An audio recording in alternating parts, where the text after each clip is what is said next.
오늘 우리가 함께 읽을 하나님의 말씀은 빌립보서 3장 7절에서 9절까지 말씀입니다. 우리 다 같이 한 목소리로 함께 읽도록 하겠습니다. 그러나 무엇이든지 내게 유익하던 것을 내가 그리스도를 위하여 다 해로 여길 뿐더러 또한 모든 것을 해로 여김은 내 주 그리스도 예수를 아는 지식이 가장 고상하기 때문이라. 내가 그를 위하여 모든 것을 잃어버리고 배설물로 여김은 그리스도를 얻고 그 안에서 발견되려 함이니 내가 가진 의는 율법에서 난 것이 아니요 오직 그리스도를 믿음으로 말미암은 것이니 곧 믿음으로 하나님께로부터 난 의라. 아멘. 자, 가정의 달 맞이해서 오늘은 어린이 주일로 지키는데 사실은 어린이 주일은 부모주의라고 할 수 있어요. 왜냐하면 자녀, 어린이를 양육하는 자가 바로 부모이기 때문에 그렇습니다. 그러니까 부모에 의해서 자녀가 만들어지기 때문에 사실은 부모주의라고 해도 틀린 말이 아니에요. 자, 모든 부모는 예외 없이 자식을 사랑하고 자식이 잘 되기를 바랍니다.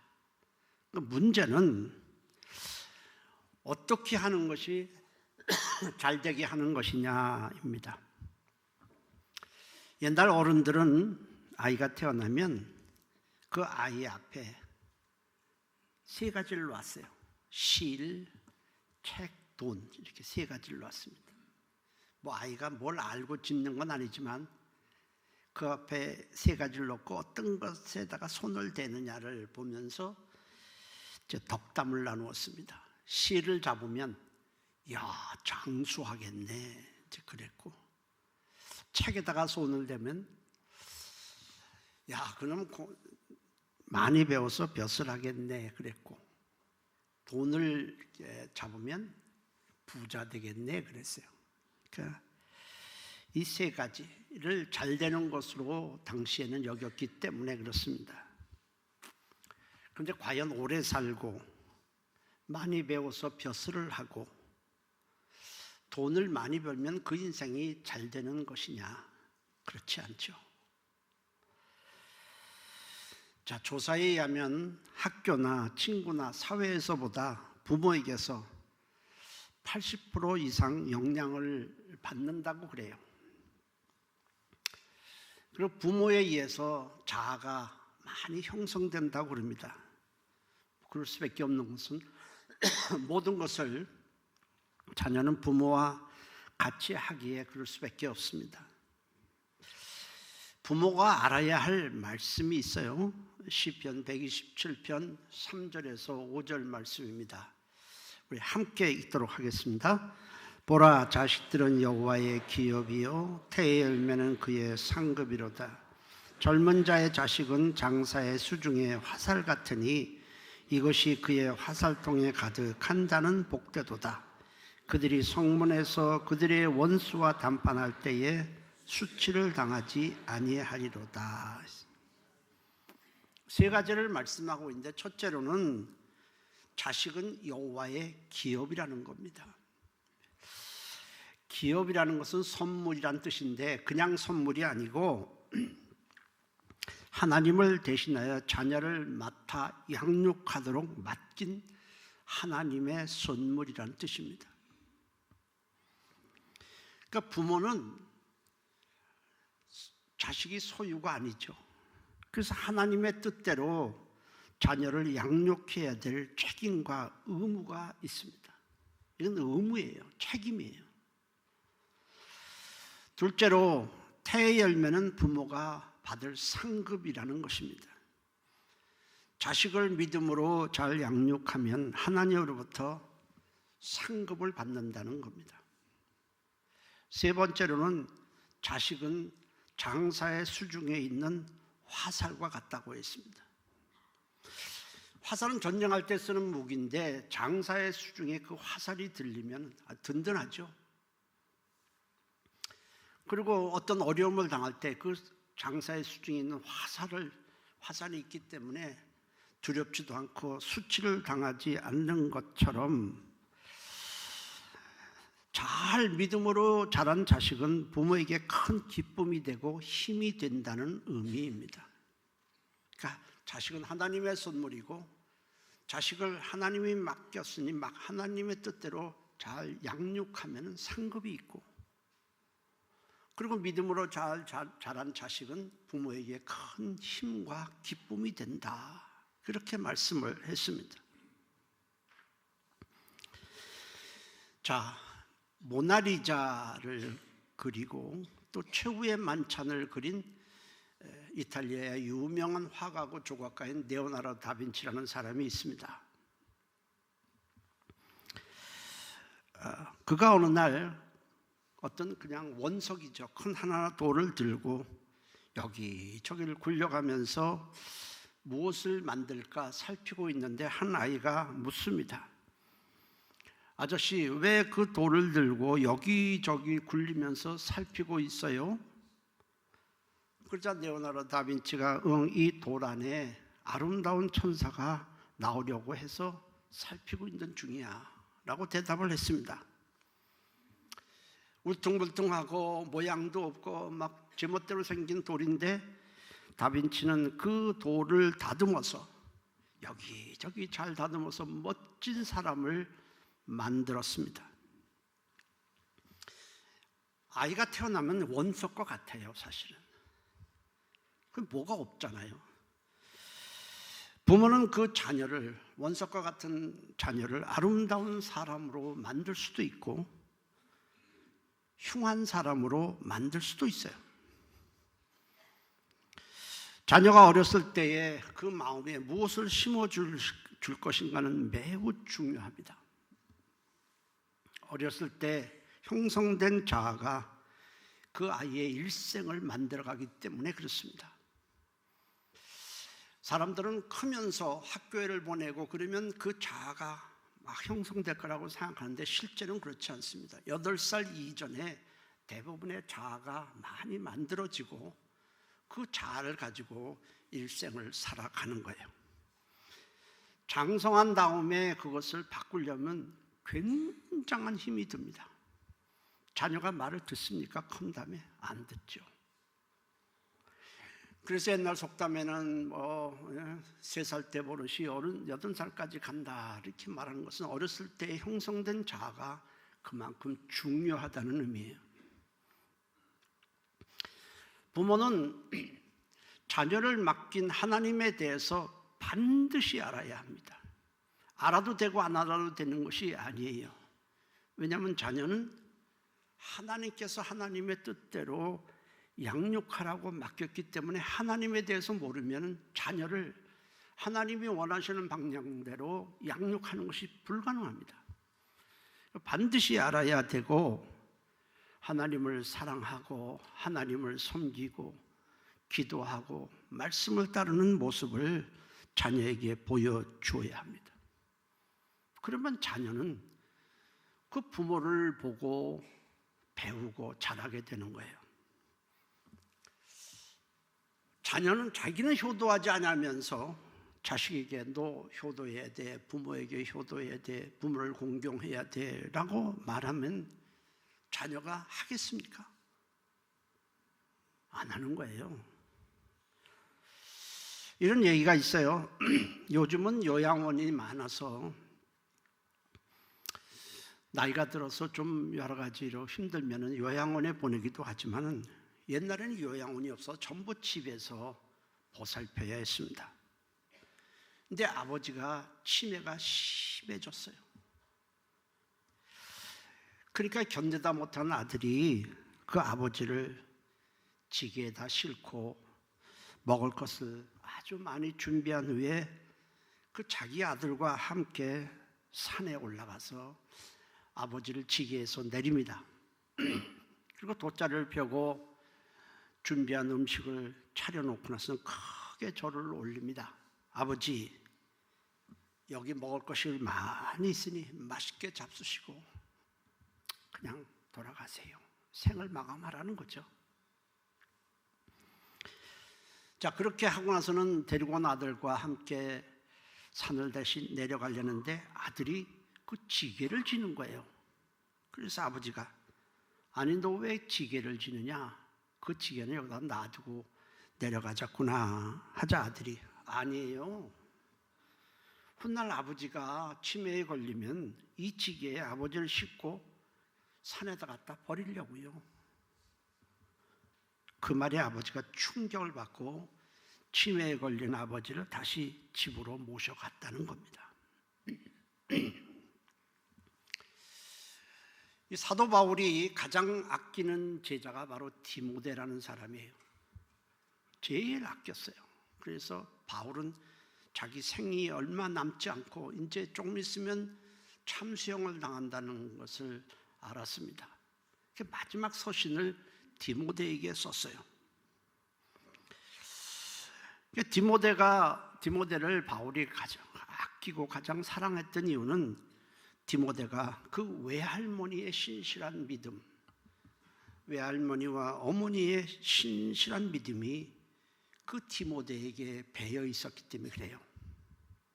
그 외할머니가 한마디로 굉장히 믿음이 좋았고 늘 기도하고 말씀을 가까이 하고 하나님을 사랑하고 그 할머니의 믿음이, 외할머니의 믿음이 자기 어머니에게로 또 전수되고 그 어머니의 신실한 믿음이 이 디모데에게도 전수된 겁니다. 그래서 바울이 디모데후서 1장 5절에 이렇게 말했어요. 함께 읽겠습니다. 이는 내 속에 거짓이 없는 믿음이 있음을 생각함이라. 이 믿음은 먼저 내 외조모 로이스와 내 어머니 유네게 속에 있더니 내 속에도 있는 줄을 확신하더라.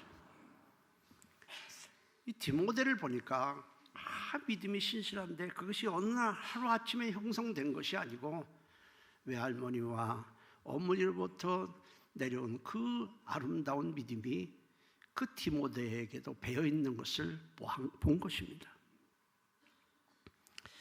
나의 믿음은 오늘 내가 믿음 생활을 하잖아요. 내가 어떤 땐 새벽기도 나오고 또 어려운 일이 있을 때 주님께 기도하고 어떻게 하는지 말씀으로 살려고 하는 이 믿음은 나 한 사람으로 끝나는 것이 절대로 아니에요. 끝나는 것이 아니라 자녀에게 아주 매우 값진 유산을 주는 것입니다. 오늘 내가 어떻게 하느냐는 나 한 사람으로 끝나는 것이 아닙니다. 주님은 어린아이를 실족케 하는 자는 화가 있다고 말씀하셨어요. 마태복음 18장 6절에 누구든지 나를 믿는 이 작은 아이 중 하나를 실족하게 하면 차라리 연자맷돌이 그 목에 달려서 깊은 바다에 빠뜨려지는 것이 나으니라 하셨어요. 나를 믿는 이 작은 아이 중 하나를 실족케 하는 것은 안 된다, 그런 말이에요. 절대로 해서는 안 된다. 실족이라는 것은 하나님을 믿지 못하게 하거나 하나님으로부터 멀어지게 하는 일체 행위를 가리킵니다. 지금은 너 시험 때니까 교회 가지 마. 지금은 고3이니까 가지 마. 툭툭 자기는 그냥 하찮게 내뱉는 말이지만 그 아이의 영혼을 만일 그것 때문에 실족해 하게 되면 그것은 아이의 영혼을 죽이는 것이고 아이의 일생을 망가뜨리는 아주 무서운 행위입니다. 그런 말을 하려거든 차라리 그런 사람은 연자맷돌을 목에 메고 바다에 던져지는 게 낫다는 거예요. 한 영혼을 그렇게 무너뜨려서는 절대로 안 된다는 거예요. 자녀는 하나님의 말씀으로 믿음으로 잘 양육하라고 하나님께서 맡긴 기업이고 선물인 것입니다. 사람에게서 가장 중요한 것은 결국 올바른 가치관을 갖는 거예요. 이 가치관이 굉장히 중요해요. 무엇을 가장 가치 있게 여기느냐, 이 가치관 아니겠어요? 이 가치관은요, 사람마다 다른데 가치관은 사람이 어떤 행동을 하거나 무엇을 결정하고 판단할 때 결정적인 영향을 미칩니다. 왜? 사람은 가치관을 따라서 행동하게 돼 있거든요. 가치관에 따라서 시간 사용이 달라지고 물질 사용이 달라지고 인간관계가 달라지고 인생의 방향이 달라지고 열매가 달라지게 됩니다. 돈을 가장 가치 있게 여기느냐, 아니면 높은 자리에 올라가는 걸 가치 있게 여기느냐, 공부를 가치 있게 여기느냐, 자녀를 가치 있게 여기느냐, 가치관에 따라서 그 사람이 모든 행동과 결정, 인간관계, 그 다음에 시간 사용 다 달라지는 거예요.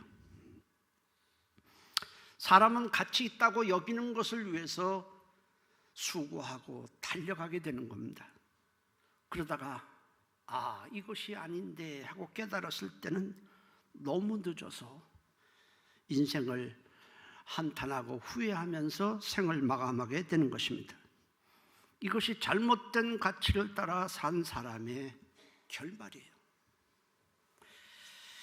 대부분의 사람들이 잘못된 가치에 속아서 인생을 대부분의 사람들이 망치고 있습니다. 만일 재물이 가장 가치가 있다면 예수님은 이 땅에 오셔서 돈 버는 일만 하셨을 거예요. 돈 많이 벌어야 된다 하지 않았겠어요? 높은 자리에 오르고 유명해지는 것이 가장 가치가 있는 것이라면 사람들이 예수님을 왕으로 삼으려고 했을 때에 거절하지 않고 받아들였을 거예요.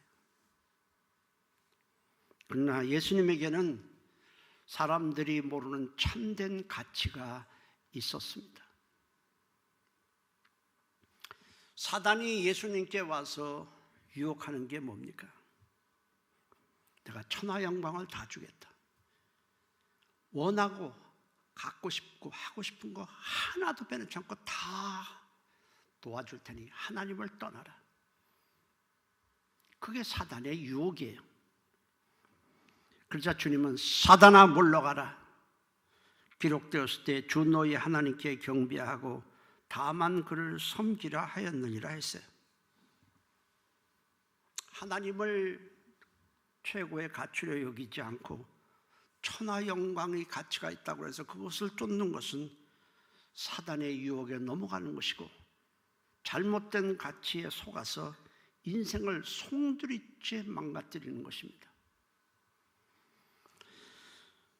대부분의 사람들이 이 잘못된 가치에 속아서 거기에 시간과 에너지를 다 쏟아붓고 있어요. 여러분들에게 있어서 가장 가치 있다고 생각하는 것은 무엇입니까? 어떤 사람은 열심히 살면 된다라고 말하지만 과연 열심히 살면 되는 겁니까? 그게 좋은 겁니까? 뭐든지 열심히 바쁘고 열심히 살면 돼라고 말하는데 과연 그게 되는 겁니까? 사람이 죽을 때에 인생을 마감할 때 내가 열심히 살지 못했구나 그걸 후회하는 사람 없어요. 내가 돈을 더 많이 벌지 못한 것을 못했다고 그것을 후회하는 사람 없어요. 내가 좀 더 여록해서 좀 더 높은 자리에 올라갔어야 되는데 올라가지 못했다라는 것을 후회하는 사람 없습니다. 좀 더 내가 세상에서 좀 더 즐기고 좀 더 행복하게 신나게 살아야 됐는데 그것을 하지 못했다고 후회하는 사람도 없습니다. 그런 걸 후회하는 게 아니에요. 좀 더 많이 갖지 못하고 좀 더 즐기지 못하고 좀 더 높은 자리에 올라가지 못하고 그것을 후회하는 것이 아니라 내 인생의 삶의 방향이 잘못되었구나라는 것을 후회하는 거예요. 삶의 방향을 결정하는 것이 바로 가치관입니다. 가치관에 따라서 우리 인생의 방향이 결정이 되는 거예요. 이 전도서는요, 이스라엘의 왕이었던 솔로몬이 그의 인생 말년에 기록을 했습니다. 그는 왕이잖아요. 솔로몬은 처음에 왕이 되었을 때에 하나님의 말씀을 정말 사모했어요. 하나님의 말씀 듣기를 그렇게 좋아했어요. 그리고 하나님을 섬기고 하나님께 일천번제를 드리면서 기도하고 하나님을 가까이 하는 것을 굉장히 좋아했어요. 그러자 하나님은 솔로몬에게 전무후무한, 이 세상에 누구도 갖지 못한 지혜를 주셨습니다. 그 지혜로 잠언 3천을 썼어요. 우리가 잠언서를 보면 대부분이 솔로몬이 쓴 겁니다. 하나님으로부터 지혜를 받아서 쓴 것이 바로 잠언서입니다. 그랬던 그가 이 여러 부인을 두면서 세상 욕망에 빠지게 됩니다. 그 세상 욕망에 마음이 사로잡혀서 하나님을 떠나게 됩니다. 그런데 그 위에 그가 어떻게 했느냐 하면 이스라엘 나라를 가장 부강한 나라로 만들었어요. 큰 나라를 형성했습니다. 그리고 자기는 세상에서 갖고 싶은 것을 다 가졌어요. 세상에서 자기가 누리고 싶은 것을 다 누렸습니다. 세상에서 자기가 하고 싶은 것을 하나도 금하지 않고 다 했습니다. 이 솔로몬처럼 산 사람이 어디 있어요? 가진 거 다 가져보고 하고 싶은 거 다 해보고 누리고 싶은 거 다 해보고 왕이 됐으니까 올라갈 대로 최고로 다 올라갔어요. 근데 그가 인생 말년에 이 솔로몬이 이 정도 살았으면 참 멋지게 난 인생을 살았다. 나는 정말 인생을 잘 살았다. 행복하게 살았다. 나는 만족스럽게 인생을 살았다. 하지 않았어요. 하지 않고 인생을 잘못 살아온 것에 대해 후회와 탄식을 하면서 이 모든 것이 헛되다라고 했어요. 전도서 2장 10절 11절 말씀입니다. 우리 함께 읽겠습니다. 무엇이든지 내 눈이 원하는 것을 내가 금하지 아니하며 무엇인지 내 마음이 즐거워하는 것을 내가 막지 아니하였으니 이는 나의 모든 수고를 내 마음이 기뻐하였습니다. 이것이 나의 모든 수고로 말미암아 얻은 몫이로다. 그 후에 내가 생각해 본즉 내 손으로 하는 모든 일과 내가 수고한 모든 것이 다 헛되어 바람을 잡는 것이며 해 아래서 무익한 것이로다. 이런 고백을 했어요. 세상 누구보다도 내가 가장 잘 사는 것 같은데 돌아보니 다 무익하고 다 헛된 것에 불과했다. 다행스럽게도 그는 하나님의 은혜로 그의 인생 말년에 하나님께로 돌이킬 수 있는 기회를 얻은 후에 이렇게 고백을 합니다. 전도서 12장 13절입니다. 함께 읽겠습니다. 일의 결국을 다 들었으니 하나님을 경외하고 그의 명령들을 지킬지어다. 이것이 모든 사람의 본분이니라. 참, 이 고백을 한 후에 하나님께로 돌이켜 이 고백을 하고 후에 그 인생을 마감했어요. 이 솔로몬은 마지막에 돌이킬 수 있는 기회라도 얻었지만 대부분의 사람들은 솔로몬처럼 돌이킬 기회를 얻지 못하고 인생을 마감하게 됩니다. 인생은 누구나 단 한 번의 기회밖에 없어요. 자신이 어디를 향해 가고 있는지 자기가 모르고 산다면 그가 이 땅에서 무엇을 했던 모든 것이 헛되고 인생을 허비하고 영원히 후회하게 됩니다. 그에게 찾아오는 것은 멸망밖에 없어요. 오늘 우리가 읽은 본문은 바로 사도 바울이 쓴 것입니다. 사도 바울은 유대인이에요. 당시 로마가 유대를 지배하고 있었을 때인데 그 로마 시민권을 돈으로 살 만큼 돈이 많은 재력가의 2세였습니다. 그리고 그는 유대의 지도층에 속하는 바리새파였습니다. 그리고 당시의 최고의 율법학자인 가말리엘의 제자로 거기서 배웠어요. 이건 보통 일이 아니에요. 당시 가말리엘이라는 이 최고의 율법학자의 밑에 가서 공부하려면 요즘 말로 하면 수백 대 1의 경정을 뚫고 들어가야 합니다. 당시 최고의 명문 학교였어요. 그런 사람이고 성경에서 명확하게 언급하고 있지는 않지만은 유대 땅에는 산헤드린 공회라는 것이 있어요. 70명에서 71명으로 구성되어 있는데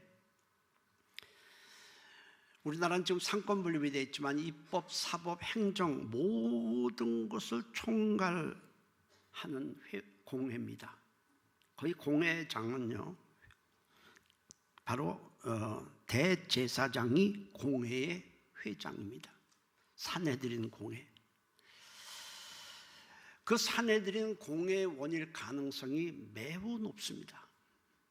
바울이라는 사람은 예수를 알기 전에 그것은 사도행전 26장 9절에서 12절 말씀 때문입니다. 함께 사도행전 26장 9절에서 12절을 함께 읽어보겠습니다.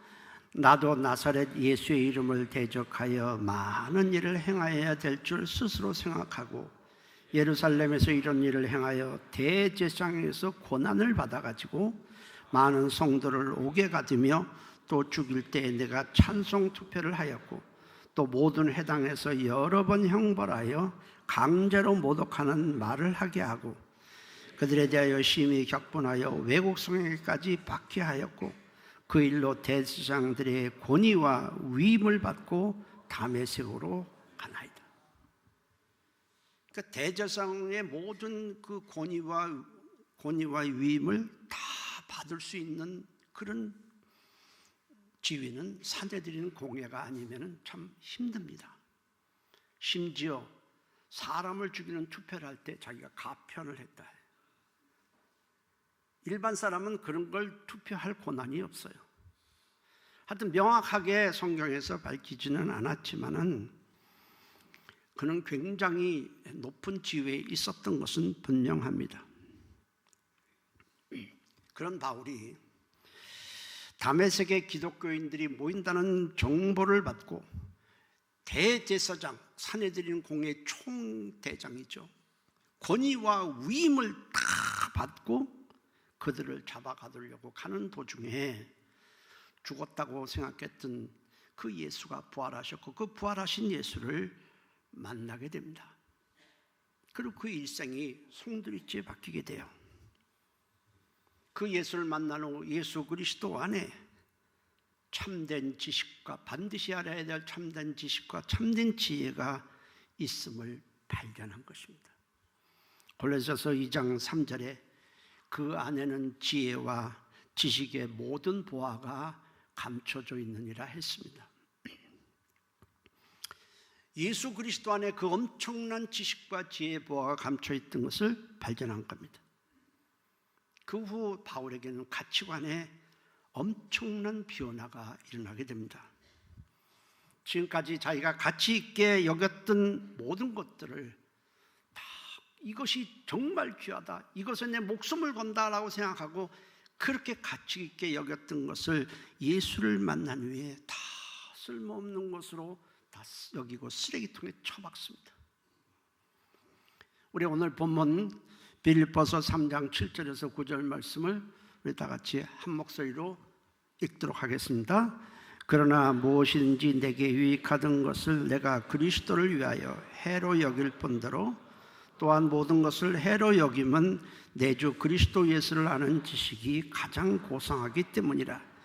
내가 그를 위하여 모든 것을 잃어버리고 배설물로 여김은 그리스도를 얻고 그 안에서 발견되려 함이니 내가 가진 의는 율법에서 난 것이 아니오 오직 그리스도를 믿음으로 말미암은 것이니 곧 믿음으로 하나님께로부터 난 의라. 예수를 아는 그 지식이 너무 가장 고상한 것을 내가 발견했기 때문에 지금까지 내가 가치 있다고 여기는 것들을 다 쓰레기통에 넣었다는 거예요. 이 고상하다라고 할 때 우리가 생각하는 일반적인 의미가 뭡니까? 품위가 있다. 저 사람 참 수준이 좀 괜찮다 할 때 우리는 그것을 고상하다라고 그래요. 영어로는 노블이라고 그럽니다. 그러나 이 성경에서 말하는 이 가장 고상하다는 뜻의 이 헬라어 히페리코는 그런 뜻이 아니에요. 세상의 어떤 것과도 바꿀 수 없고 세상 어떤 것보다도 뛰어나고 탁월하고 존귀하다는 의미가 바로 고상하다는 뜻이에요. 그러니까 예수를 아는 그 지식보다 더 위대한 것은 없다는 거예요. 바울은 예수를 아는 지식이 왜 고상한 것에 대해서 이유를 설명하고 있어요. 그것은 바로 율법, 인간의 행위죠. 인간의 행위로는 절대로 이룰 수 없는 의를 예수를 믿음으로 얻을 수 있기 때문이라는 것입니다. 이 바울이 말하는 의라는 것은 인간적인 의가 아니에요. 이 사람보다 이 사람이 좀 더 의롭고 공의고 정의고, 여러분 이 세상에 정의라는 게 존재하지 않아요. 무슨 정의와 공의가 그러는데 인간에게는 의의가 없어요. 하나님이 인정하는 의의는 없습니다. 하나님의 기준에서 볼 때 이 세상에 의로운 자는 단 한 사람도 존재하지 않습니다. 모두 다 죄인일 뿐이에요. 로마서 3장 10절에서 12절 말씀에 기록된 바 의인은 없나니 하나도 없으며 깨닫는 자도 없고 하나님을 찾는 자도 없고 다 치우쳐 함께 무익하게 되고 선을 행하는 자는 하나도 없다다 했어요. 하나님이 보시기에 인간에게는 의라는 것이 존재하지 않습니다. 선이라는 것도 없어요. 우리는 그저 남에게 구제하고 남을 보살피고 어려운 자를 도와주고 그러면 그게 의롭고 선하다는 말을 쓰는 건 그건 우리 인간의 기준이에요. 문제는 완벽한 하나님의 의에 이르지 못하면 단 한 가지의 죄나 흠도 없어야 합니다. 완벽한 하나님의 의에 이르지 못하면 이 구원이 없다는 거예요. 구원을 받지 못하고 죄의 심판을 받아 결국 우리는 멸망하고 지옥에 던져지게 됩니다. 이 구원이라는 것은 하나님의 의에 도달할 때만 주어지는 하나님의 선물입니다. 그런데 인간의 행위로는 이 완벽한 하나님의 의에 도달하는 것이 불가능합니다. 그렇지만은 십자가에서 우리의 모든 죄를 짊어지시고 우리의 죄를 하나도 남김없이 다 십자가에서 죄값을 치르신 예수 그리스도의 대신 죄값을 갚는다는 거예요. 대속의 은혜를 내가 믿고 받아들이고 고백을 하면 우리는 하나님의 의에 이르게 되고 구원을 받게 되는 것입니다. 할렐루야. 이것이 은혜예요. 우리가 한 것이 아니라 예수님은 나의 모든 죄, 과거의 죄, 아담으로부터 내려오는 원죄, 내가 지은 자범죄, 앞으로도 내가 지을 수밖에 없는 이 모든 죄값을 십자가에서 다 갚아주셨습니다 라고 우리가 고백을 하면 우리는 하나님이 보시기에 점과 흠이 없는 완벽한 하나님에 이르게 되고 그때 우리는 구원을 선물로 받게 되는 것입니다. 로마서 3장 23절 24절 말씀을 우리 함께 읽도록 하겠습니다. 모든 사람이 죄를 범하였음에 하나님의 영광에 이르지 못하더니 그리스도 예수 안에 있는 속량으로 말미암아 하나님의 은혜로 값없이 의롭다 하심을 얻은 자 되었느니라. 아멘. 우리는 하나님의 의에 이뤘기 때문에 우리는 하나님 앞에 담대히 나갈 수 있고 하나님은 구원을 선물로 주시고 완전히 의로운 나라인 천국에 들어갈 수 있도록 허락해 주시는 것입니다. 여러분, 부모가 자녀에게 줄 수 있는 가장 값진 선물이 무엇이겠습니까? 여러분, 무엇이라고 생각해요? 나는 자녀를 사랑하기 때문에 내가 안 먹고 안 쓰더라도 나는 너에게 준다. 뭘 주겠어요?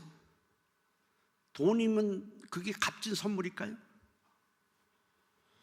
오래전 미국에서 있었던 화이트라고 하는 소년이 13살 때 혈우병에 걸려서 수술을 받게 되었습니다. 그런데 병원에서 수술 도중에 수혈을 잘못해서 이 아이가 에이즈에 걸리고 말았어요. 에이즈에 걸린 소년은 이제 죽음을 기다려야만 하는 상황에 놓여 있습니다. 소년은 이 사실을 알면서도 아무도 원망하지 않았어요. 의사도 원망하지 않고 오히려 자기를 걱정하는 부모를 위로하고 웃음을 잃지 않고 이야기를 나누었습니다. 이 사실이 방송에 통해 알려지면서 당시에 미국 대통령이었던 레이건이 이 소년을 찾아주기도 했습니다. 그렇지만 이 소년은 5년 후에 13살 때 에이즈에 걸려서 5년 후인 18살에 생을 마감하게 됩니다. 근데 소년이 마지막으로 아버지와 나눈 대화가 미국 크리스찬 신문에 실렸습니다. 내용은 이렇습니다. 아버지가 말을 하는 거예요. 아들아, 미안하다. 나는 너에게 해줄 것이 아무것도 없구나. 이 아빠가 어떤 것도 너에게 줄 수 없음을 용서해다오. 그러자 아들이 대답을 해요. 아니에요, 아빠. 아빠가 제게 준 선물을 준 사람은 없었어요. 아빠는 제게 천국을 선물로 주셨어요. 교회 다니게 해주셨고 예수를 믿어 영생을 얻도록 해주시고 천국을 저에게 주셨어요. 이보다 값진 선물이 또 어디 있겠어요? 그러면서 생을 마감했습니다. 자식을 유학 보내고 좋은 아파트를 사주고 기업체를 물려주어도 천국을 선물로 주지 못한다면 그 자녀의 마지막은 어떻게 되겠습니까? 다른 것은 다 잃더라도 절대로 잃어서는 안 되는 것, 목숨을 걸고라도 지켜야 할 것이 예수 그리스도를 믿는 믿음임을 자녀에게 심어 주어야 하는 것입니다. 우리가 수많은 말을 하지만은 유언은 좀 다르죠. 무게가 있어요. 마지막 내가 하는 유언에는 사실 무게가 있습니다. 근데 여러분들이 오늘 생을 마감한다면 사랑하는 자녀에게 무슨 말을 하겠습니까? 너희들 싸우지 마라, 그런 얘기 하겠어요?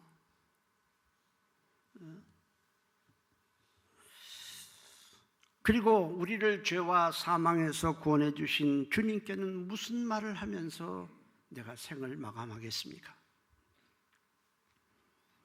어떤 분이 병원에서 이제 임종을 맞이하게 되었습니다. 아직 정신이 조금 남아있는데 의사가 와서 준비를 하십시오라고 말합니다. 그러자 그는 간호사에게 자신을 일으켜 달라고 하고는 힘겹게 무릎을 꿇고는 기도를 합니다. 나 같은 죄인을 구원해 주심에 감사하는 기도를 하고 남은 가족들이 모두 예수를 믿도록 기도를 하고 그동안 믿음으로 살도록 이끌어준 교회를 위해서 기도하다가 주님 품 안에 앉았습니다. 그 사람의 최고의 가치는 예수 그리스도였습니다. 여러분들의 최고의 가치는 누구입니까? 우리는 자녀에게 가장 값진 선물인 예수 그리스도를 주기 위해서 힘써야 합니다. 자녀, 남편, 아내, 부모, 믿지 않는 분들이 분명히 있을 것입니다. 가장 값진 선물인 예수 그리스도를 주는 것이 자녀를 정말로 잘되게 하는 것이고 자녀를 맡기신 하나님이 원하시는 일입니다. 우리 모두 예수님을 믿고 예수님을 섬기는 복된 가정이 되시기를 주의 이름으로 축복합니다. 기도합니다. 이 시간에 기도할 때 기도하세요. 하나님, 나의 가치관이 가장 최고의 가치관이 예수 그리스도가 되게 하시고 우리 가정에 믿지 않는 부모 또 남편, 아내, 자녀들이 있을 것입니다. 하나님, 기도합니다. 우리 가정의 예수로 하나 되게 도와주시고 우리 자녀에게 믿음의 값진 유산을 남길 수 있도록 저를 붙들어 주시고 인도해 주옵소서. 우리 다 같이 한 목소리로 동성으로 기도합니다. 살아계신 하나님, 고맙습니다. 우리의 진짜 가치관이 무엇입니까?